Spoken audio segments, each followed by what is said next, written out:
মিঠিকে দেখতে এসেই এবার কৃষাণুর সামনে ও তার পরিবারের সামনে অজ্ঞান হয়ে গেল মিঠি। এই সব কিছু দেখে অবাক হয়ে গেল কমলিনী। বিস্তারিত জানতে ভিডিওতে লাইক দিয়ে চ্যানেলটিকে সাবস্ক্রাইব করে দেখতে থাকুন। শুরুতে আমরা দেখতে পারবো যে কমলিনী তার মাকে বলে, মা হয়েছে, এরকম মজা তোমাদেরকে করতে হবে না, একটু পরেই তারা চলে আসবে। এখন যদি এভাবে হইচই করতে থাকো তারা এসে কি না কি ভাববে। তোমরা এইভাবে ঝগড়া কেন করছো? এবার অন্তত থামো।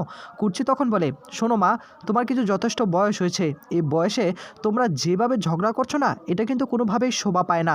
আমাদের বাড়িতে এভাবে ঝগড়া আর আমি সহ্য করব না।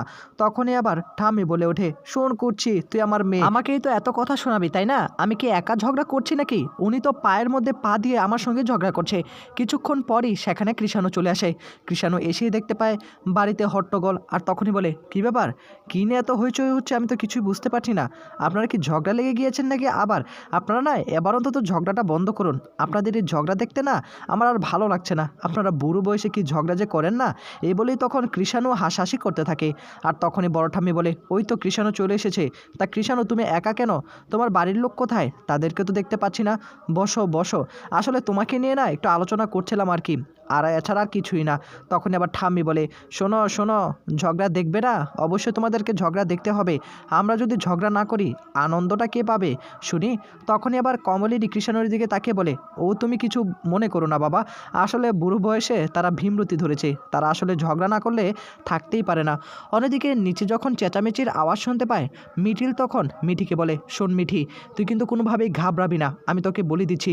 কৃষাণু মনে হয় ওর পরিবারকে নিয়ে চলে এসে। এদিকে মিঠি ভীষণ রকম আপসেট হয়ে বসে থাকে। মিঠিল, আমি জানি না কী করবো, আমি কিছু বুঝতে পারছি না, আমার একদম ভালো লাগছে না, আমি একটু ঘুমাতে পারলে হয়তো বা ভালো লাগতো। মিঠিল তখন বলে, এসব আবার কী কথা বলছিস? তোকে তো এক্ষুনি দেখার জন্য ডাক দিবে, সেটা কি ভুলে গেছিস নাকি? শোন, এভাবে তুই কোনোভাবে ভেঙে পড়বি না। আমরা তো তোর সামনে আছি তাই না?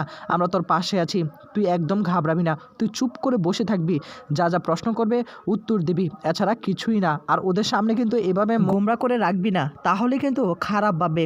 আর তুই নিজেকে শক্ত কর, কিচ্ছু হবে না, আমার উপর ভরসা রাখ।